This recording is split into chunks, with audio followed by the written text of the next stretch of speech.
scientist. My name is Dr. Rashmi Singh, and this is the part 2 of gypsum and gypsum product and my second video from my dental material series. Today we are going to be covering the topics like setting reaction and theories of setting reaction and the properties of gypsum and gypsum products like water powder ratio, setting time, setting expansion, strength, surface hardness and flow. Then we are going to conclude the whole chapter by mentioning about the sterilization protocol, storage and steps of manipulation. So without any further ado, let's dive in. तो फिर शुरू करते हैं setting reaction of gypsum and gypsum products. तो फिर क्या होता है सेटिंग रिएक्शन, हम ऑलरेडी देख चुके हैं कि जो जिप्सम का सेटिंग रिएक्शन होता है वो एक रिवर्सिबल रिएक्शन है. सबसे पहले हेमीहाइड्रेट में वाटर ऑफ क्रिस्टलाइजेशन रीगेन करता है और वो बनाता है डाईहाइड्रेट, जो कि एक एक्सोथर्मिक रिएक्शन होता है और उसमें हीट निकलता है और some amount of excess water. ठीक है. और अब इसी डाईहाइड्रेट को जब हम अगेन हीट करेंगे तो it will lose its water of crystallization and that will again gets converted into hemihydrate. So this is the basic setting reaction of gypsum. There are some few key terms which we need to understand before going ahead with the theories of setting reaction and getting into deep into it. So first is nucleation site. Nucleation site is nothing, ये जो हम देख रहे हैं नीचे 3 ABC diagram है, उसमें nucleation site is just a site जहां पे न्यूक्लियाई ऑफ क्रिस्टलाइजेशन बनने वाला है. ठीक है. जहां पे deposition of all the atoms are going to be starting. ठीक है. And then what is nuclei of crystallization? These are these small solid particle in a solution on which the crystal form. Those are called nuclei of crystallization. जो यहाँ पे ये जो आपको दिख रहा है, these are the nuclei of crystallization. ठीक है. अब स्फेरुलाइट्स क्या होते हैं? These are these growing needle like slender particles. ठीक है. Star shaped crystals arising from these nuclei of crystallization. So this is the nuclei of crystallization और इससे निकलता है हमारे spherulites which are slender needle like star shaped crystals. अब ये स्फेरुलाइट्स तब तक ग्रो होते रहते हैं इस रिएक्शन में जब तक कि एक स्फेरुलाइट दूसरे स्फेरुलाइट से टकरा नहीं जाता, टच नहीं करने लगता और एक दूसरे में इंटैंगल और इंटरमेश टुगेदर नहीं हो जाता. जैसे ही वो एक दूसरे में इंटैंगल हो जाएगा, इंटरमेश हो जाएगा, then that will converted into a strong set mass. ठीक है. अब उसको ध्यान में रखते हुए we'll see there are 3 theories of setting reaction which has been proposed, which was considered. First was dissolution precipitation theory or crystalline theory. Second is colloidal or solid gel theory and hydration theory. इसमें से dissolution precipitation theory और crystalline theory जो है वो सबसे ज्यादा accepted है. So अब देखते हैं एक एक करके. First is crystalline theory. As I've already told you, this is the most recognized theory which was proposed in 1887 by a French chemist named Henry Louis Chatelier. ठीक है. इसको dissolution precipitation theory भी कहते हैं. अब बेसिक समझना है कि इस थ्योरी में कॉन्सेप्ट क्या था उनका. उस थ्योरी में कॉन्सेप्ट जो उन्होंने यूज किया था जिससे उनको लग रहा था कि ये सेटिंग रिएक्शन हो रहा है, वो ये था कि हेमीहाइड्रेट और डाईहाइड्रेट के सॉल्युबिलिटी में डिफरेंस है. That is the according to this theory जो डिफरेंस है सॉल्युबिलिटी में जो है, that is only causing the setting reaction. अब क्या है? Hemihydrate is 4 times more soluble in water than the dihydrate at room temperature of 20 degree Celsius. ठीक है. ये याद रखना है. So that these difference in this solubility of hemihydrate and dihydrate जो वाटर में है, उसी की वजह से different stage of setting happens. ठीक है. वो हम एक एक करके देखेंगे. फर्स्ट, जब हेमीहाइड्रेट और डाईहाइड्रेट, जब हेमीहाइड्रेट वाटर में मिक्स करते हैं तो क्या करते हैं? वहां पे न्यूक्लियाई ऑफ क्रिस्टलाइजेशन फॉर्म होता है. ठीक है. न्यूक्लियाई ऑफ क्रिस्टलाइजेशन फॉर्म हुआ और एक सस्पेंशन क्रिएट करता है. अब ये जो सस्पेंशन है वो फ्लूइड होता है, वर्केबल होता है. ठीक है. अभी सेटिंग शुरू हुई है, सेटिंग रिएक्शन शुरू हुआ है. सो बेसिकली सिर्फ न्यूक्लियाई ऑफ क्रिस्टलाइजेशन बना. Second step saturation. अब हेमीहाइड्रेट और मिलते जा रहा है, डिसॉल्व होते जा रहा है एंड एक सैचुरेटेड सोल्यूशन बनाने लग गया। इसका मतलब जो डाइहाइड्रेट है, मतलब हेमीहाइड्रेट में पानी मिलाया, ठीक है, मिक्स होके वो डाइहाइड्रेट बन गया। अब ये न्यूक्लियर क्रिस्टलाइजेशन क्या है, सैचुरेशन सेकेंड स्टेज में, dihydrate. Now dihydrate will act as a nuclei of crystallization and that will attract even more dihydrate and forms a star-shaped crystals in three-dimensional space. Third is super saturation.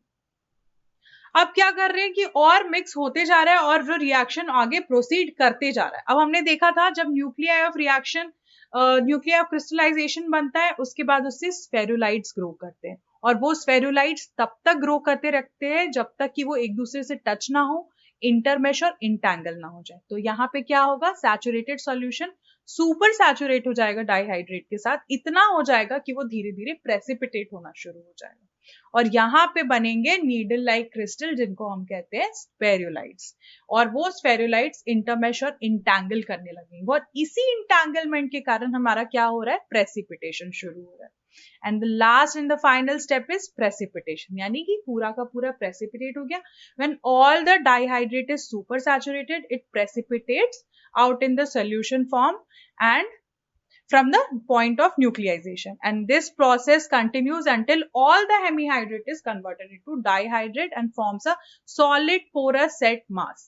So इस तरह से हमारा gypsum का setting reaction पूरा हो रहा है। तो जब हम जिप्सम का पाउडर और वाटर मिक्स करते हैं तो this is the basic steps which is happening. तो डाइहाइड्रेट हमने हेमीहाइड्रेट लिया, उसमें पानी मिक्स किया, तो फिर इन 4 प्रोसेस से वो गुजरता है एंड एंड में जब पूरा का पूरा हेमीहाइड्रेट हमारा डाइहाइड्रेट में कन्वर्ट हो जाता है तब हमें एंड रिजल्ट क्या मिलता है, solid porous set mass. And this was the theory which was proposed and most accepted आज तक। अब जैसे सेटिंग रिएक्शन हो गया तो 2 चीजें देखी जाती हैं, सेटिंग रिएक्शन हो गया, फिर जो एक्सेस वाटर होता है जो हमने सेटिंग रिएक्शन में देखा था वो धीरे धीरे कैपिलरी एक्शन के कारण इवेपोरेट हो जाता है, तो उसको क्या कहते हैं, gloss disappearance time. And as we have seen कि ये जो सेटिंग रिएक्शन है वो एक एक्सोथर्मिक रिएक्शन है। सो इनिशियली जब रिएक्शन शुरू होता है तब बिल्कुल भी टेम्परेचर बढ़ा हुआ नहीं रहता है, धीरे धीरे करके जब रिएक्शन प्रोसीड करता है तो उसके साथ ही टेम्परेचर राइज होना शुरू करता है। So with no rise to rise in the temperature, slight rise in the temperature, उसको कहते हैं induction temperature. So these are the 2 things जो कि हमारा सेटिंग रिएक्शन प्रोसीड कर रहा है, इनिशिएट हो चुका है, ये दिखाता है। ठीक है। Second theory was gel theory, इसको कोलॉइडल थ्योरी भी कहते हैं। इसमें क्या, जैसे हमने देखा कि पहली वाली थ्योरी में द बेसिक कॉन्सेप्ट वाज कि उसकी सॉल्युबिलिटी की वजह से उनको लग रहा था कि ये सेटिंग रिएक्शन हो रहा है। यहाँ पे उन्होंने क्या किया, उनको कहना था कि जब हेमीहाइड्रेट और पानी को मिलाया जाता है तो प्लास्टर एक कोलॉइडल स्टेट में चला जाता है। सो जिप्सम एक कोलॉइडल स्टेट में चला जाता है through a sol gel mechanism. तो उनका क्या कहना था कि जब हेमीहाइड्रेट और वाटर मिक्स हो रहा है तो वो सॉल स्टेट में है, एंड जब वो एक एक्टिव स्टेट में, यानी कि उसका रिएक्शन प्रोसीड होने लगेगा और जो अमाउंट ऑफ वाटर हमने ऐड किया है वो पूरा जब कंज्यूम हो जाएगा तो मास कन्वर्ट हो जाएगा एक सॉलिड जेल स्टेट में। सो ये बेसिक उनकी थ्योरी थी। उनको ऐसा लगा, उन्होंने ये प्रपोज किया कि जब हम हेमीहाइड्रेट और पानी को मिलाते हैं तो वो एक कोलॉइडल स्टेट में चला जाता है through sol and gel mechanism. So basically ये जो नीचे मैंने रिएक्शन लिखा है सिर्फ ये याद रखेंगे, इससे हमें जेल थ्योरी भी याद रहेगी कि सॉल में क्या हो रहा है, हेमीहाइड्रेट और पानी ऐड हो रहा है, और जेल यानी कि जब सेट हो जा रहा है पूरा का पूरा हेमीहाइड्रेट डाइहाइड्रेट में कन्वर्ट हो जा रहा है तो एक सॉलिड जेल फॉर्म हो रहा है। This was our gel theory. Last one was hydration theory. इसमें उन्होंने क्या सजेस्ट किया कि जो पार्टिकल्स हैं वो एक दूसरे से ज्वाइन कर रहे हैं हाइड्रोजन बॉन्डिंग के through to the sulphate groups, and उस हाइड्रोजन बॉन्डिंग के कारण वो सेट मास बना रहा है। तो उनके हिसाब से जब हेमीहाइड्रेट और पानी ऐड हो रहा है तो वो हाइड्रोजन बॉन्डिंग बना रहा है ना, with the sulphate group, and उस वजह से हमारा सेट मास हो रहा है। So these were the 3 theories which were proposed for the setting reaction of gypsum. So this is very important to understand these concepts and remember it. Next, there are some factors which will affect this setting reaction, which are spatulation, the temperature, humidity, colloidal system, pH and water powder ratio. So हमें ये देखना है कि अब इन factors को हमें याद रखना है. अभी हमें ये देखना है कि कौन से फैक्टर्स हैं जो हमारा सेटिंग रिएक्शन फास्ट करेंगे. So we need to understand कि जब setting reaction, we need to understand कि सेटिंग रिएक्शन जब फास्ट होगा तो सेटिंग टाइम कम हो जाएगा, है ना. वो रिएक्शन अगर जल्दी से हो गया तो समय बहुत कम लगा वो रिएक्शन होने में, और वही अगर सेटिंग रिएक्शन हमारा रिटार्ड यानी कि धीरे हो रहा है तो हमारा टाइम उतना ही बढ़ते जा रहा है. So we need to understand and keep this in mind कि setting reaction and setting time are inversely proportional to each other. So if setting reaction is delayed, retards, तो क्या होगा, सेटिंग टाइम बढ़ जाएगा. और अगर सेटिंग रिएक्शन को हम एक्सेलरेट कर रहे हैं, फास्ट कर रहे हैं, तो सेटिंग टाइम उतना ही कम हो जाएगा. ठीक है. Keeping this concept in mind we will see these 6 factors. इसमें से कौन से फैक्टर हैं जो सेटिंग रिएक्शन को एक्सेलरेट कर रहे हैं यानी कि सेटिंग टाइम को कम कर रहे हैं, और कौन से ऐसे इसमें फैक्टर्स हैं जो कि हमें सेटिंग टाइम को बढ़ा रहे हैं. So first, spatulation, temperature and humidity. These are the 3 factors which accelerates the setting reaction. ठीक है. अब spatulation होता है तो क्या होता है? Spatulation होता है तो कि जितना हम spatulate करेंगे, spatulation का मतलब क्या होता है कि पानी और जिप्सम को जब हम मिक्स करते हैं स्पैचुला के यूज से तो उसको हम स्पैचुलेशन करते हैं. तो जितना इंक्रीज स्पैचुलेशन होगा उतना ही ज्यादा न्यूक्लियाई ऑफ क्रिस्टलाइजेशन के सेंटर्स क्रिएट होंगे.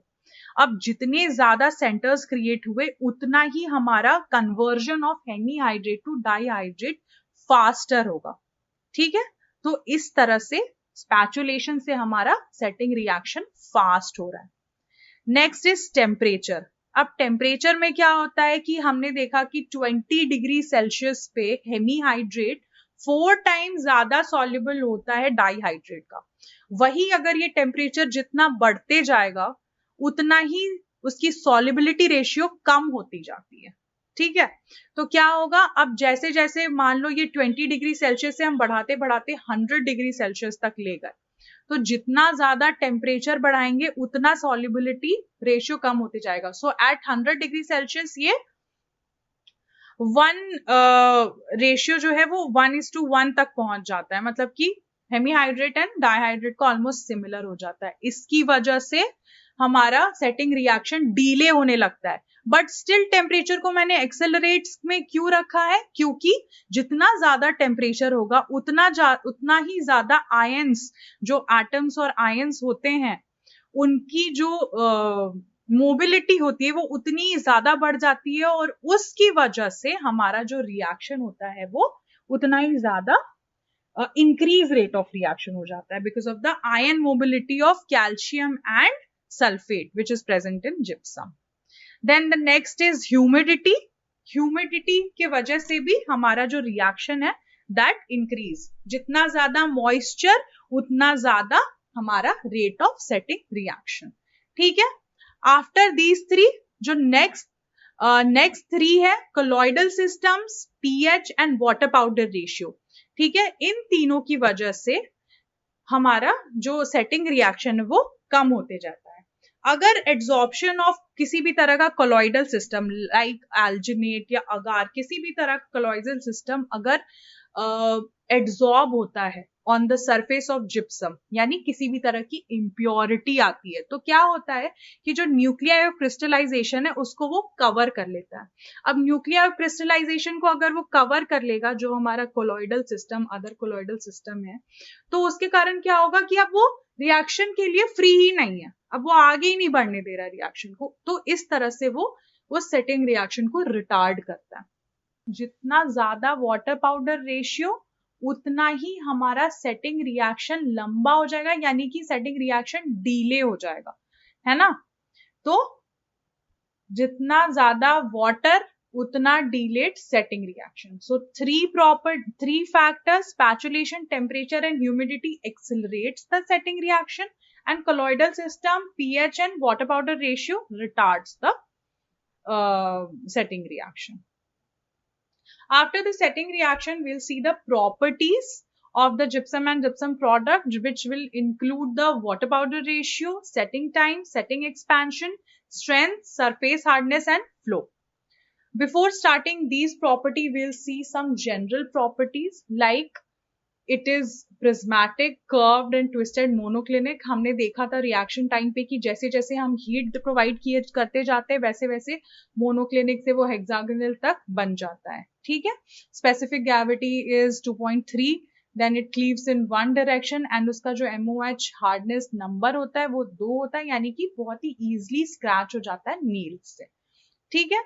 सो ये मैंने इसलिए इंक्लूड किया कि whenever properties are asked of gypsum and gypsum products, you can start with writing some general properties and then start with these 6 properties.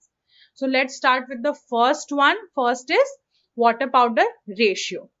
अब वाटर पाउडर रेशियो क्या होता है? अभी हमने जो रिएक्शन देखा उसमें the amount of water which is required to mix the hemihydrate, that is called water powder ratio. अब वाटर पाउडर रेशियो अगर निकालना है तो हमने क्या किया गया है कि पाउडर जो है हमने डिनोमिनेटर में पाउडर है और उसको हमने फिक्स कर दिया है। सो अब जो भी रेशियो होगा उसमें variable is only water and powder is fixed. So powder को 100 ग्राम्स फिक्स कर दिया है। सो फॉर एग्जाम्पल अगर वाटर पाउडर रेशियो 0.5 है तो इसका मतलब ये होता है कि 50 ml of water is required to mix 100 grams of powder.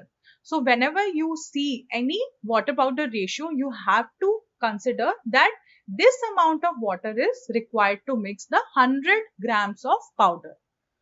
ठीक है? अब there are some terminologies which we need to understand before seeing the other parts of water powder ratio. First is gauging water. अब gauging water क्या होता है?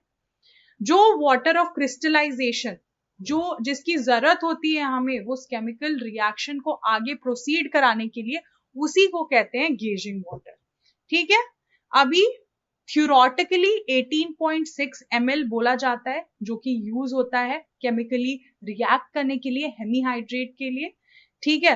लेकिन ये theoretical होता है, उससे ज्यादा अमाउंट ऑफ पानी की जरूरत होती है जिसे कहते हैं एक्सेस वाटर। अब ये एक्सेस वाटर क्या करता है? ये रिएक्शन में पार्ट नहीं लेता है, लेकिन रिएक्शन होने के बाद वो जो हेमीहाइड्रेट से डाइहाइड्रेट बना जो हेमीहाइड्रेट है उसको स्मूदर और होमोजेनस बनाए रखने में, मतलब एक तरह के ल्यूब्रिकेंट की तरह काम करता है।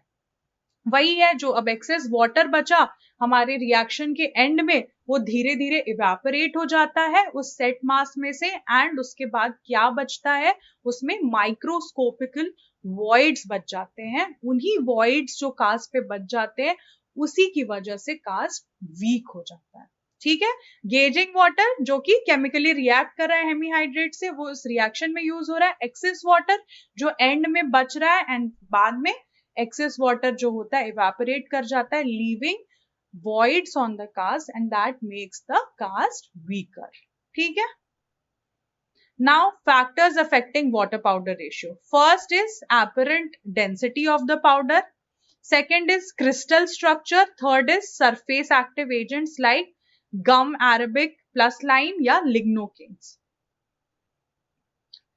एपरेंट डेंसिटी, अब हमने बीटा और अल्फा हेमीहाइड्रेट जब देखा था तो हमने डिस्कस किया था ये चीज कि जो बीटा हेमीहाइड्रेट होता है वो उसकी डेंसिटी बहुत कम होती है क्योंकि वो कंपैक्ट नहीं होता है, बहुत पोरस होता है, बहुत ही लूजली पैक्ड स्ट्रक्चर होता है उसका बीटा हेमीहाइड्रेट का। तो जितनी ज्यादा डेंसिटी कम रहेगी, यानी कि बीच में जगह क्रिएट हो रहा है, पोरस स्ट्रक्चर है, उतना ही ज्यादा उसको वाटर की जरूरत होगी। तो बीटा हेमीहाइड्रेट में क्या होता है? डेंसिटी कम होती है और वाटर ज्यादा होता है, ठीक है। सेम उसका उल्टा क्या होता है? अल्फा हेमीहाइड्रेट में डेंसिटी ज्यादा होती है और जितनी ज्यादा डेंसिटी यानी उतना ही टाइटली पैक्ड हमारा क्रिस्टल फॉर्म्स है, तो उसके बीच में जगह ही नहीं है, इसीलिए उतना कम पानी हमें जरूरत होती है. सो बीटा हेमीहाइड्रेट में क्या आता है, impression plaster and dental plaster. So impression plaster and dental plaster में ज्यादा अमाउंट ऑफ वाटर की जरूरत होती है. एंड अल्फा हेमीहाइड्रेट में आता है dental stone, die stone, excuse me, उसमें कम अमाउंट ऑफ वाटर की जरूरत होती है. Second is crystal structure. Beta hemihydrate जो होता है वो पोरस होता है, स्पॉन्जी होता है, लूजली पैक्ड क्रिस्टल्स होता है, तो उसमें ज्यादा अमाउंट ऑफ वाटर की जरूरत होती है. एंड उसके बाद अल्फा हेमीहाइड्रेट जो नॉन पोरस होता है, टाइटली पैक्ड क्रिस्टल्स होता है, उसमें कम पानी की जरूरत होती है. Then surface active agent we have already seen. So these are the three factors which affects the water powder ratio. जो वाटर पाउडर रेशियो है उसके क्या क्या इफेक्ट्स होते हैं. So if the water powder ratio is मोर, इसका मतलब क्या समझेंगे कि हमारा amount of water for mixing the 100 grams of powder is more. ठीक है, उसकी वजह से अगर पानी ज्यादा, इसका मतलब ज्यादा टाइम लग रहा है सेट होने में, लॉन्गर टाइम टू सेट. उसका मतलब क्या हुआ, अगर पानी हम ज्यादा डाल रहे हैं, इसका मतलब हमारे क्रिस्टल्स के बीच में, जिप्सम के क्रिस्टल्स के बीच में ज्यादा अमाउंट ऑफ पानी जा रहा है. उसके वजह से क्या होगा, ज्यादा पोरस बनेगा, है ना, जो सेट मास है. So longer time to set if water powder ratio is more, then more porosity. जितनी ज्यादा पोरोसिटी उतना ही कम strength and less rigid and hard होगा. एंड जितना ज्यादा टाइम हो लग रहा है उतना ही ज्यादा सेटिंग टाइम हो जाएगा. ठीक है, सो ये हम बेसिकली कंक्लूड कर रहे हैं जो अभी तक हम पढ़ चुके हैं. अगर उसी का उल्टा, अगर वाटर पाउडर रेशियो कम, यानी जितना कम पानी उतना कम टाइम लग रहा है सेट होने में, मतलब कि सेटिंग टाइम उसकी कम है, उतनी ही कम पोरोसिटी, है ना, उतना ही कॉम्पैक्ट स्ट्रक्चर बन रहा है. जितना कॉम्पैक्ट स्ट्रक्चर उतना कम पोरोसिटी, उतना ही स्ट्रॉन्ग बनेगा mass and set mass, and then higher rigidity and hardness. So these are the effects of water powder ratio. After water powder, जो वाटर पाउडर रेशियो होता है हर तरह के टाइप्स ऑफ द जिप्सम का, वो थोड़ा मैन्युफैक्चरर पे भी डिपेंड करता है.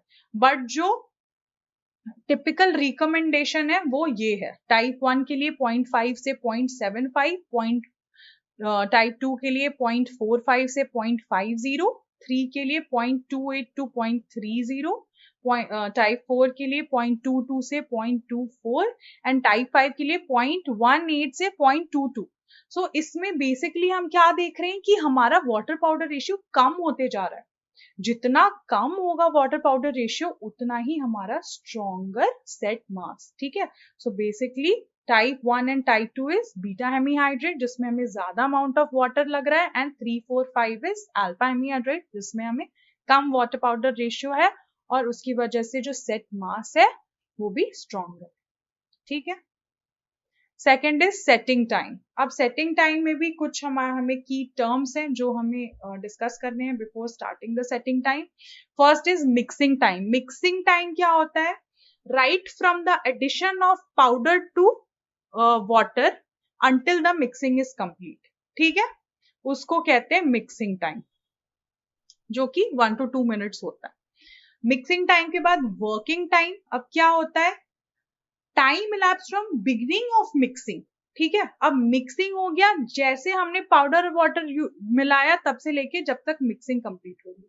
अब मिक्सिंग की शुरुआत से लेके जब ये जो हमारा मिक्सचर है वो फ्लो करना इजीली बंद कर देगा, है ना, उसको कहते हैं वर्किंग टाइम. यानी वो पूरा सेट नहीं हुआ है अभी तक, वो वर्किंग टाइम खत्म हो गई है, मतलब कि उससे फाइन डिटेल्स में वो फ्लो नहीं करेगा. ठीक है, सो यहाँ पे क्या इंपॉर्टेंट है, बिगनिंग ऑफ मिक्सिंग से लेके मास जब तक no longer easily flow into the fine details. Working time is mostly 3 to 4 minutes. Third is setting time. Setting time is जब बिगनिंग ऑफ मिक्सिंग से लेके जब मटेरियल हार्ड हो गया, ठीक है, और अटेन्स अ रिजिड मास जो कि एक्सटर्नल फोर्स को रेजिस्ट कर सकता है. ठीक है, उसको कहते हैं सेटिंग टाइम. अब सेटिंग टाइम में भी एक होगा इनिशियल सेटिंग टाइम, ठीक है, और एक होगा final setting time. Initial setting time क्या होता है, time elapse from the stage of mixing, जो हमने अभी पढ़ा सेटिंग टाइम में. मिक्सिंग से लेके हमारे एक आर्बिट्ररी स्टेज, ठीक है, जो कि 6 to 8 मिनट्स का होता है, जब हमारा जो मास है वो सेमी हार्ड स्टेज तक पहुंच जाता है। ठीक है, अभी सेमी हार्ड स्टेज क्या होता है? That pass the working stage but not completely set. ठीक है, इसमें क्या क्या याद रखने चीज है? एक ऐसी स्टेज तक पहुंच गया है जो कि सेमी हार्ड स्टेज है, यानी कि वो वर्किंग स्टेज जा चुका है उसका, जो हमने अभी वर्किंग टाइम पढ़ा, लेकिन अभी सेट नहीं हुआ है। लेकिन तो इसका मतलब क्या है? अगर पूरी तरह से सेट नहीं हुआ, इसका मतलब it can still be carved out but not moulded. And final setting time क्या होता है? Time from start of mixing, ठीक है, सेम जैसा पहले था, और टिल द रिएक्शन इज पूरी तरह से कंप्लीट। ठीक है, which is time elapsed from start of mixing till the material can be separated from impression without any distortion or fracture। ठीक है, यूजुअली 12 to 15 मिनट्स का होता है। यूजुअली सेटिंग टाइम जो होता है हर टाइप का इस तरह से होता है। टाइप 1 के लिए 4 ± 1, बाकी के लिए 12 ± 4 मिनट्स। ठीक है, final setting time is 12 to 15 minutes. अब बहुत इंपॉर्टेंट है methods to measure setting time. First is there are some subjective methods, जिसमें आता है लॉस ऑफ ग्लॉस, जो हमने अभी देखा था, and second is release of exothermic heat और टेम्परेचर राइज। हमारा सब्जेक्टिव मेथड्स क्यों कहते हैं? क्योंकि ये एक पर्सन से दूसरे पर्सन में चेंज हो सकता है, ये कोई क्वांटिफाइबल चीज नहीं है। अब लॉस ऑफ ग्लॉस हमने अभी पढ़ा था, जो एक्सेस कैपिलरी एक्शन से जो एक्सेस वाटर होता है वो सरफेस पे आता है एंड वो इवेपोरेट कर जाता है। ठीक है, उसकी वजह से वो जो ग्लॉसी स्ट्रक्चर होता है वो खत्म हो जाता है। अगर वो हो गया, जो कि 5 to 7 मिनट्स में हो जाता है, तो उसके कारण हमारा क्या होगा? लॉस ऑफ ग्लॉस अटेन होगा, और उससे हमें ये पता चलेगा कि इनिशियल सेटिंग तो हो चुकी है। तो अभी the material will not have attained a significant compressive strength, but it can safely separated from the mold। ठीक है, second is release of exothermic heat, यानी कि इनिशियल सेट हो गया है। कैसे पता चलेगा? जब पूरे का पूरा टेम्परेचर हाईएस्ट टेम्परेचर पे, मैक्सिमम टेम्परेचर पे पहुंच जाएगा। अब ये टेम्परेचर क्यों बढ़ रहा है? क्योंकि हमारा जो सेटिंग रिएक्शन है वो एक एक्सोथर्मिक रिएक्शन है, और उसमें याद है 3900 किलो कैलोरी पर मॉलिक्यूल हीट निकलता है उसके कारण। ठीक है, तो ये दो तरह के सब्जेक्टिव मेथड्स हैं। There are some quantifiable methods जो कि यूज किया जाता है to check whether it's set और नॉट, जिसमें से फर्स्ट है गिलमोर नीडल। ये दो तरह की नीडल दिख रही है, एक स्मॉल गिलमोर नीडल है और एक हैवी गिलमोर नीडल है, जो कि फाइनल एंड इनिशियल सेट दोनों के लिए यूज किया जाता है। Initial set from the start of mixing till the point when small needle doesn't penetrate। ठीक है, इनिशियल सेट स्मॉल नीडल में मैंने लिख दिया है कितने mm का होता है, कितना प्रेशर दे रहा है, कितना उसका वेट है। ठीक है, हैवी में भी मैंने मेंशन कर दिया है कि क्या क्या उसके स्पेसिफिकेशन है। इनिशियल सेट में स्टार्ट ऑफ द मिक्सिंग से लेके जब ये स्मॉल नीडल पेनिट्रेट करना बंद कर देगा, that means it's initial set. And final set में from the start of mixing till the large needle leaves barely visible mark, उसको मतलब है कि वो फाइनल सेट हो चुका है। ठीक है, so these are the specification for the small Gillmore needle and these are the specifications for the heavy Gillmore needle. ठीक है, other method is indentation method. First was penetration method with Gillmore needle, second is indentation method using Vicat penetrometer. This is that Vicat penetrometer जो कि measure initial setting time measure करने के लिए use होता है। These are the specifications of plunger rod, जो कि 270 mm long होता है, 10 mm उसकी डायमीटर होती है। ठीक है, 10 mm उसकी डायमीटर होती है, 300 ग्राम्स उसका मास होता है। ठीक है, फिर this is the plunger rod जिसका स्पेसिफिकेशन बताया। उसके नीचे एक नीडल लगी होती है which is 50 mm long and 1 mm उसका डायमीटर होता है, जिसका एंड जो होता है स्क्वायर्ड एंड होता है। अब glass plate of dimension 100 mm into 100 mm is used here. ठीक है, ये जो रिंग शेप मोल्ड है that is made of non corrosive and non absorbent material, and there is this graduated scale also which is put here. ठीक है, अब जो हमें करना है दैट इज जिस चीज का हमें इनिशियल सेटिंग टाइम जिप्सम का हमें करना है, we have to keep it here and then ये प्लंजर रॉड को इस पे छोड़ा जाता है एंड देन हम चेक करते हैं कि सेटिंग हुई है कि नहीं. So after penetrometer this is indentation method using YCAT penetrometer. इसके बाद we'll see the methods to control the setting time. There are so many factors. Some factors are controlled by the operator who is mixing it, and some of the factors which are controlled by the manufacturer. So factors which are controlled by the operators include the temperature, which has very little effect on the setting time. Second is water powder ratio. As we have already seen and discussed in the setting reaction, jitna zyada pani, more the water, it slows the setting reaction, है ना, by reducing the nuclei concentration of crystallization. Third is mixing time. हमने देखा था स्पैचुलेशन के अंदर, जितना ज्यादा rapid स्पैचुलेशन एक लिमिटेड लिमिट के अंदर, उतना ही ज्यादा एक्सिलरेट करता है वो सेटिंग रिएक्शन, है ना, by increasing the nuclear crystallization. And humidity, relative humidity when crosses the 70% moisture, वो क्या करता है, हेमीहाइड्रेट को डाईहाइड्रेट में कन्वर्ट कर देता है. और जो इससे ज्यादा कंटामिनेशन होगा मॉइस्चर का, इसकी वजह से वो जो सेटिंग है वो रिटार्ड हो जाती है. So these are the same factors which we have seen in setting reaction. There are some factors which are controlled by manufacturer also, which includes, first is impurities. There are some impurities like uncalcium gypsum, 0.5% terra alba, gypsum anhydride. These impurities, when added, it decreases the setting time. Second is fineness of the powder. Jitna fine powder particle, उतना ही कम setting time. मतलब जितना fine particle size, उतना ही जल्दी से, उतना ही fast हो जाएगा हमारा setting reaction, that will decrease the setting time. And third, and the very important thing, is chemical modifier. So some manufacturers include accelerators or retarders based on the kind of requirement we have. Accelerator क्या करता है, accelerator solubility of हेमीहाइड्रेट्स को बढ़ा देता है. अब solubility बढ़ गई यानी कि रेट ऑफ रिएक्शन भी बढ़ गया, और रेट ऑफ रिएक्शन अगर बढ़ गया, फटाफट हो रहा है, यानी टाइम कम लग रहा है वो रिएक्शन होने में. तो ये चीज होती है. एक्सेलरेटर की वजह से सॉल्युबिलिटी बढ़ी, सॉल्युबिलिटी बढ़ने के कारण उसका रेट ऑफ रिएक्शन बढ़ा, और रेट ऑफ रिएक्शन बढ़ने के कारण सेटिंग टाइम कम हो गया. ठीक है. रिटार्डर्स में वही क्या हो रहा है, रिटार्डर क्या करता है कि एक एनवेलप क्रिएट कर लेता है हेमीहाइड्रेट के अराउंड. अब एनवेलप क्रिएट कर लिया तो उसकी सॉल्युबिलिटी घट जाती है.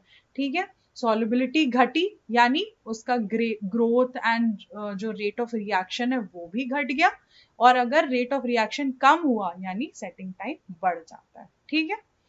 There's few accelerators like 2% sodium sulfate, potassium sodium tartarate, set or powdered gypsum, slurry water, sodium chloride. These are some accelerators which are used by manufacturers. And there are some retarders like 2% borax, gum arabic, and glue, potassium citrate or sodium citrate acetate, sodium chloride, colloidal particles such as blood, saliva, agar, and unsat-alginate. These are few are the retarders which retards the setting.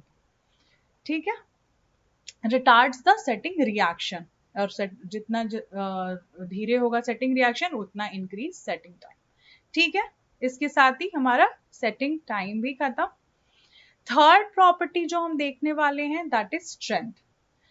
अब strength की बात जब भी आती है gypsum से related, तो हम क्या उससे मतलब क्या निकल रहा होता है, उसका मेजर किया जाता है उसको कॉम्प्रेसिव स्ट्रेंथ से. अगर स्ट्रेंथ की बात कर रहे हैं कि जैसे हमने अभी देखा कि अल्फा हेमीहाइड्रेट की स्ट्रेंथ ज्यादा होती है और बीटा हेमीहाइड्रेट की कम होती है, तो मतलब हम उसके कंप्रेसिव स्ट्रेस की बात कर रहे होते हैं. ठीक है.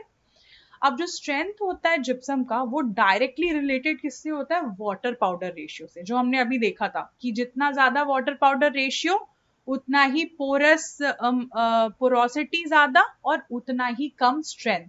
ठीक है. तो वाइसा वर्सा होता है और इनवर्सली प्रोपोर्शनल. स्ट्रेंथ और वाटर पाउडर रेशियो रिलेटेड होता है, जितना ज्यादा वाटर पाउडर रेशियो उतना कम स्ट्रेंथ, ठीक है, ऐसे याद रखना है। अब दो तरह के कंप्रेसिव स्ट्रेंथ्स हम जिप्सम में देखते हैं। This is very important and very often asked in vivas. What is wet strength और ग्रीन स्ट्रेंथ? अब ये ग्रीन स्ट्रेंथ क्या होती है?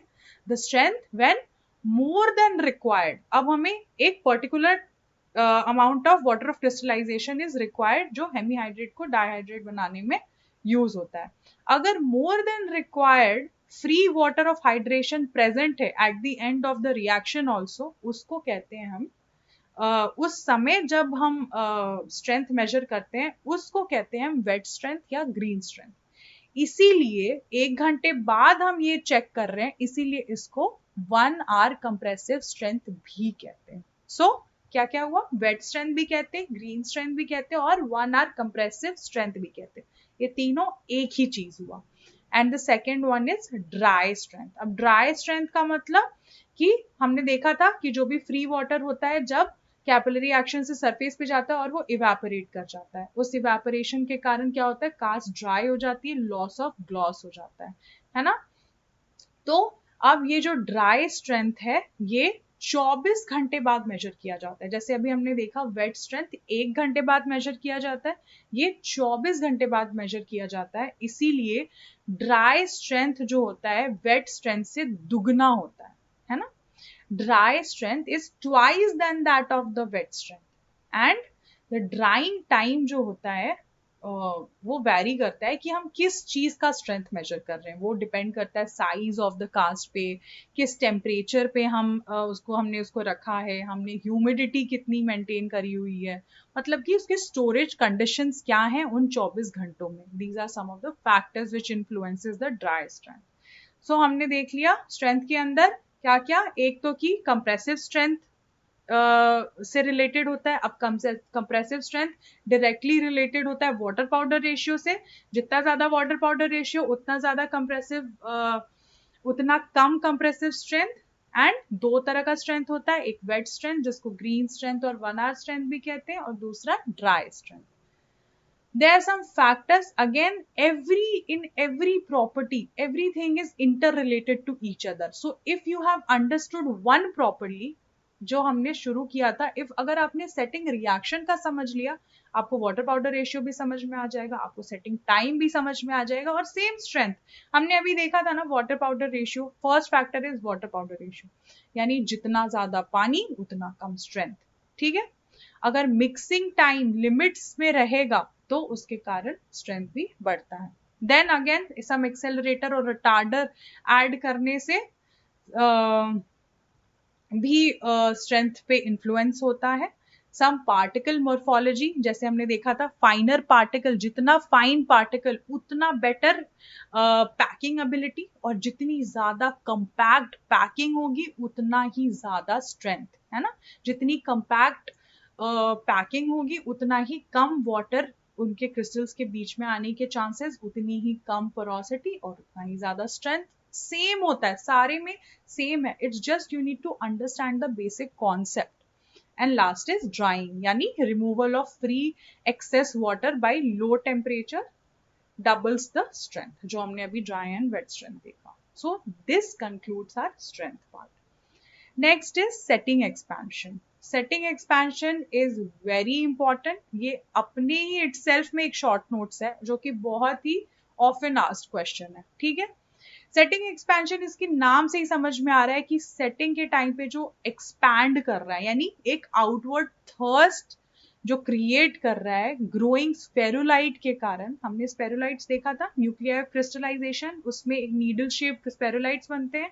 धीरे धीरे धीरे धीरे वाटर जितना मिलते जाता है वो ग्रो करते जाते हैं, तब तक ग्रो करते जब तक वो एक दूसरे पे टच ना करने लग जाए और इंटरमेश इंटैंगल हो जाए, तब वो सेट हो जाते हैं। हमने ये पहले ही देख लिया। अब यही जो आउटवर्ड थर्स्ट क्रिएट कर रहा है बाय ग्रोइंग स्पेरुलाइट्स, उसको कहते हैं हम। सिग्निफिकेंस क्या है सेटिंग रिएक्शन का, क्या हमें इसकी जरूरत है, क्या इसका कोई यूज है? कम setting, low setting expansion is required when dimensional accuracy is important. अब हम इंप्रेशन लेते हैं, फॉर एग्जांपल हमने इम्प्रेशन ली, हमने उसे कास्ट बनाया, हमने उससे डाई बनाया, अब उसके ऊपर हम प्रोस्थेसिस बनाने वाले हैं, ठीक है। तो उसमें हमें एग्जैक्ट कास्ट और डाई की जरूरत है, जैसा कि हमने पेशेंट के मुंह से इम्प्रेशन लिया। उसमें अगर एक्सपेंशन हो जाता है तो फिर वो किसी काम का नहीं रह जाएगा। इसीलिए जो थोड़ा अब लो सेटिंग, कुछ ना कुछ अमाउंट ऑफ सेटिंग एक्सपेंशन तो होगा ही। सो उस केस में जहां पे हमें एक्यूरेसी की जरूरत है वहां हमें लो सेटिंग एक्सपेंशन की जरूरत है। दूसरा हाई सेटिंग एक्सपेंशन, कहीं कहीं पे जैसे कि इन्वेस्टमेंट मटेरियल में हमें हाई सेटिंग एक्सपेंशन की जरूरत होती है ना। तो वहां पे क्या होता है, जो अलॉयज होते हैं जो कि कास्टिंग के टाइम पे श्रिंक हो जाते हैं, जैसे टेम्परेचर बढ़ता है अलॉयज का वैसे वो श्रिंक होते हैं। इस श्रिंकेज को कॉम्पनसेट करने के लिए जो उसके आसपास इन्वेस्टमेंट मटेरियल होता है, इस केस में हम पढ़ रहे हैं जिप्सम। तो जिप्सम इन्वेस्टमेंट मटेरियल जो होता है, जिप्सम बॉन्डेड इन्वेस्टमेंट मटेरियल, उसमें हमें हाई सेटिंग एक्सपेंशन की जरूरत होती है। सो सिग्निफिकेंस में कहाँ हमें लो सेटिंग एक्सपेंशन की रिक्वायरमेंट है, कहाँ हमें हाई सेटिंग एक्सपेंशन की रिक्वायरमेंट है। अब हमने देख लिया कि सेटिंग एक्सपेंशन होता क्या है और कहाँ कहाँ पे यूज होता है। अब जैसे एक क्वेश्चन बहुत ऑफन पूछा जाता है एग्जाम्स में कि बैलेंस टोन क्या होता है। So gypsum product containing balanced blend of 4% K2SO4 and 0.4% borax to control the setting expansion without changing its working and setting time is called balanced tone. ये याद करने के लिए ये वाइवा क्वेश्चन है, इसको स्टार मार्क कर लो। जिप्सम प्रोडक्ट जिसमें बैलेंस्ड ब्लेंड ऑफ ये दो कंपोनेंट हो to control the setting expansion without changing its working and setting time is called balanced tone. कौन कौन से फैक्टर्स हैं जो सेटिंग एक्सपेंशन को अफेक्ट करते हैं? They are 3 factors. First are accelerators या रिटार्डर्स। कुछ भी अगर हम ऐड कर रहे हैं, अगर मैन्युफैक्चरर ने ऐड किया है तो उससे सेटिंग एक्सपेंशन कम ही होता है, इसीलिए इसको एंटी एक्सपेंशन एजेंट्स भी बोला जाता है। अब वाटर पाउडर रेशियो, अब ये कॉमन सेंस है, जितना ज्यादा वाटर पाउडर रेशियो यानी जितना ज्यादा अमाउंट ऑफ वाटर उतना एक्सपेंशन है ना, उतना ही ज्यादा वाटर की अवेलेबिलिटी होगी उतना ही ज्यादा एक्सपैंड करेगा। And third is mixing time, यानी जितना लॉन्गर स्पैचुलेशन होगा उतना ही ज्यादा हमारा सेटिंग एक्सपेंशन होगा। So these are the 3 factors which affects the setting expansion. Now types of setting expansion. So there are 2 types of setting expansion. First is normal setting expansion and second is hygroscopic setting expansion. ठीक है, so first is normal setting expansion. Normal setting expansion क्या होता है? जब वो reaction जो hemihydrate से dihydrate बनने का रिएक्शन हमारे नॉर्मल इन्वायरमेंट में एम्बिएंट टेम्परेचर, एम्बिएंट एयर में हो रहा है, ठीक है, विदाउट एनी एक्सेस वाटर की अवेलेबिलिटी, तो उसको कहते हैं नॉर्मल सेटिंग एक्सपेंशन। अब थोड़ा अमाउंट ऑफ एक्सपेंशन तो होगा ही, so percentage of linear expansion taking place जब प्लास्टर मिक्स सेट हो रहा हो तो उसको कहते हैं हम नॉर्मल सेटिंग एक्सपेंशन, ठीक है।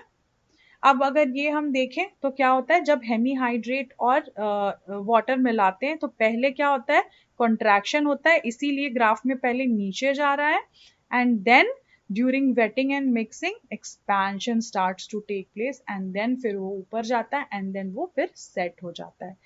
This is why ये ऐसा इसका ग्राफ आता है। तो normal setting expansion देख लिया हमने, linear expansion हो रहा है ना, और पानी जैसे ही हम ऐड कर रहे हैं सबसे पहले कॉन्ट्रैक्शन हो रहा है इसलिए वो नीचे जा रहा है एंड देन उसमें एक्सपेंशन होना शुरू होता है, ठीक है। नॉर्मल एयर में अगर सेटिंग हो रही है तो हमारा नॉर्मल सेटिंग एक्सपेंशन होगा। इसमें क्या होता है, सबसे देयर आर सम स्टेजेस। सबसे पहले इनिशियल मिक्स, फिर initial crystal growth, solid phase contact, expansion and termination. ये भी जो हम पढ़ चुके हैं सेम चीज है। इनिशियल मिक्स में जैसे ही हेमीहाइड्रेट और पानी को मिक्स करेंगे तो यहाँ फर्स्ट वाले में हम क्या देख रहे हैं कि these are the crystals of hemihydrate जो कि पानी से घिरा हुआ है। जैसे ही पानी और हेमीहाइड्रेट मिक्स करेंगे वहां पे कुछ क्रिस्टल्स बनने शुरू हो जाएंगे, ठीक है। जैसे ही ये क्रिस्टल्स बनेंगे अब वाटर जो हमने मिलाया है वो यूज होने लगेगा हेमीहाइड्रेट को डाईहाइड्रेट में कन्वर्ट करने में, उसको क्रिस्टल्स बनाने में, ठीक है। तो उसके कारण क्या होगा, एक सरफेस टेंशन क्रिएट होगा। सरफेस टेंशन के कारण ये सब एक दूसरे की तरफ, ये जो इस चेंज हो रहा है सर्कल से, ये जो दूसरा स्ट्रक्चर बन गया वो इसलिए बनता है क्योंकि एक सरफेस टेंशन जो है वो drawers all these particle crystal particles closer together। जैसे जैसे बढ़ते जाएगा ये रिएक्शन, फिर जब थर्ड फेज में आएगा सॉलिड फेज कांटेक्ट, उसमें क्या होता है कि और ज्यादा पानी यूज कर लिया गया है ना। जो पानी से घिरा हुआ था वो धीरे धीरे हेमीहाइड्रेट यूज करते जा रहा है और डाईहाइड्रेट बनते जा रहा है, और उतना ही धीरे धीरे पानी कम होते जा रहा है। पानी जितना कम होते जाएगा सरफेस टेंशन उसको और क्लोजर टुगेदर लाते जाएगा। फोर्थ में एक्सपेंशन, सारा कुछ अब वो एब्जॉर्ब कर लिया और धीरे धीरे हेमीहाइड्रेट से डाईहाइड्रेट बनने लगा। तो क्या बन गया, स्फेरुलाइट्स बन गया। न्यूक्लियर क्रिस्टलाइजेशन, पहले हेमीहाइड्रेट था फिर डाईहाइड्रेट हुआ फिर स्फेरुलाइट्स बना। अब ये स्फेरुलाइट्स ग्रो कर रहे हैं, नीडल लाइक स्ट्रक्चर में ग्रो कर रहे हैं, और तब तक करेंगे जब तक ये एक दूसरे से इंटरमेश और इंटैंगल नहीं हो जाए, और जब वो इंटरमेश करेंगे तब होगा हमारा stage number 5 which is termination। I hope you have understood this properly because ये सेम चीजें हम हर जगह देखते आ रहे हैं right from the setting expansion setting reaction, जो हमने सबसे फर्स्ट टॉपिक देखा था आज के लेक्चर में। After the normal setting expansion, we will see the hygroscopic setting expansion। अब नॉर्मल वाले में मैं कह रही थी कि नॉर्मल एयर में हो रहा है, अब हाइग्रोस्कोपिक क्या होता है, उसमें इनिशियल सेट जो होता है जिप्सम का वो एडिशन ऑफ पानी, एडिशनल पानी में वो सेट कर रहे हैं। तो उसके कारण क्या होता है कि पानी जो यूज होते जाता है वो रेप्लेनिश होते जाता है, ठीक है। जो जो यूज होते गया वो कॉम्पनसेट होते जाता है वो एक्सेस वाटर से जो कि अराउंड है उसके। तो आफ्टर द ग्लॉस डिसअपियरेंस और initial setting of the cast, it is kept immersed in the water of excess water, ठीक है। अब ये excess water will be present between these ferrulites and help them exert greater outward pressure, ठीक है। अब क्या हम लोग पहले क्या देख रहे थे नॉर्मल वाले में कि सरफेस टेंशन क्रिएट हो रहा है क्योंकि पानी की कमी होती जा रही है, जैसे जैसे हेमीहाइड्रेट डाईहाइड्रेट बन रहा है। यहाँ पे कोई कमी नहीं होगी, जैसे जैसे यूज होते जाएगा बाहर जो एक्सेस वाटर है वहां से वो वापस आते जाएगा, तो वो स्फेरुलाइट्स के बीच बीच में पानी भरा रहेगा, उसकी वजह से उससे भी ज्यादा वो आउटवर्ड प्रेशर एक्सर्ट कर पाएंगे, एक्सपैंड कर पाएंगे। इसीलिए नॉर्मल सेटिंग एक्सपेंशन से डबल होता है hygroscopic setting expansion. I hope it is clear. अब hygroscopic setting expansion is a physical process। Why? Because water is present in between the spherulites and it is creating physical outward force, है ना, इसकी वजह से ये expansion हो रहा है, and not a chemical reaction जो कि हम नॉर्मल सेटिंग एक्सपेंशन में देख रहे हैं। और these are the approximate value of the setting expansion for type 1 2 3 4 5। अब हाइग्रोस्कोपिक सेटिंग एक्सपेंशन में क्या हो रहा है, अब हमने उसमें क्या देखा था, फर्स्ट वाला तो सेम है कि हमने क्या किया, हेमीहाइड्रेट में पानी मिलाया और इस तरह से हेमीहाइड्रेट को अराउंड। अब ये जो डॉट डॉट दिख रहा है, this is the usual one जो कि हमने पिछले वाले में भी देखा था। अब इसके अराउंड ये वाला जो चीज है, this is the excess water which is present, ठीक है। So hemihydrate mix is under the water and the particles are suspended freely in it। अब क्या होगा, सेम उस पहले की जैसा, अब ये हेमीहाइड्रेट जो है क्रिस्टल फॉर्म करना शुरू होगा, है ना। अब मिक्स इज अंडर वाटर, तो क्या होगा, जितना पानी यूज कंज्यूम होते जाएगा उतना ही रेप्लेनिश होते जाएगा जो एक्सेस वाटर से घिरा हुआ है उससे।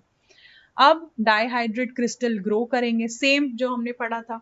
अब वो क्रिस्टल्स ग्रो करेंगे, न्यूक्लियर क्रिस्टलाइजेशन से ग्रो करेंगे, स्फेरुलाइट्स बनाएंगे, लेकिन due to the continuous aqueous pressure उसके बीच में भी कोई reduction in the crystal distance नहीं होने वाला है। अब क्रिस्टल ग्रोथ और होती जाएगी, जितना ज्यादा स्फेरुलाइट्स के बीच में पानी प्रेजेंट होगा स्टेज नंबर 4 में, उतना ज्यादा एक्सपेंशन होगा। और फाइनली अब ये एक्सपैंड होते होते एक टाइम आएगा जब सारा का सारा एक्सेस वाटर अंदर हमारा स्फेरोलाइट्स में होगा, वो इतना ग्रो कर चुका होगा कि वो लास्ट में इंटरमेश होगा and that prevents the further expansion and वहीं पे वो टर्मिनेशन हो जाएगा और वो फाइनल सेट हो जाएगा. That is hygroscopic setting expansion. I hope you have understood this very clearly क्योंकि setting expansion is very important topic. Next property is hardness and abrasion resistance. Hardness is again हमने देखा था strength, hardness and abrasion resistance. तीनों का मतलब compressive strength से है. After the final setting जो surface hardness होता है that remains constant until and unless अब उसमें extra water नहीं use किया गया हो, है ना. After this the hardness increases. Commercial hardener भी use किया जा सकता है. Last is flow. जो flow होता है freshly mixed gypsum का that depends on the water, amount of water जो उसमें use होता है. जितना ज़्यादा पानी उतना ज़्यादा flow, है ना. That improves the flow. और जितना ज़्यादा पानी और जितना ज़्यादा flow उससे उतना ही ज़्यादा time लगेगा. That reduces the फ्लो के रिड्यूस होने में और उसके इनिशियल सेट को अप्रोच करने में. ठीक है. And with this are all the properties of gypsum and gypsum product is completed. After flow, we will conclude the chapter by seeing how do we store the gypsum and how do we check the infection control of gypsum casts which we make by using gypsum and gypsum product. And the manipulation. So we'll see the storage first. जैसा कि हम जानते हैं कि plaster is hygroscopic in nature, that means it attracts the water, इसीलिए हमें इसे airtight container में रखना चाहिए and clean container में रखना चाहिए जिसमें कि कोई भी dirt ना हो, क्योंकि हमने देखा है impurities अगर उसमें आएंगी, है ना, जो manufacturing उसमें देखा था हमने, अगर impurities add होंगी that will again change its setting time and setting reaction.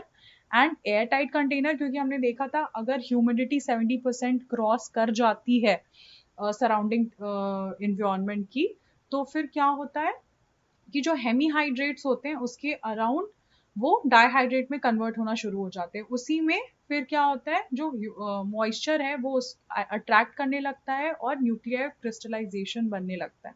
And चूंकि वो हाइग्रोस्कोपिक इन नेचर है, लेटर स्टेज पे वो एक धीरे धीरे करके वो पूरी तरह से डाईहाइड्रेट में बन जाता है और वो एक सेट मास बन जाता है और उसके बाद फिर वो यूज नहीं हो सकता है क्योंकि फिर वाटर पेनिट्रेट नहीं हो सकता है.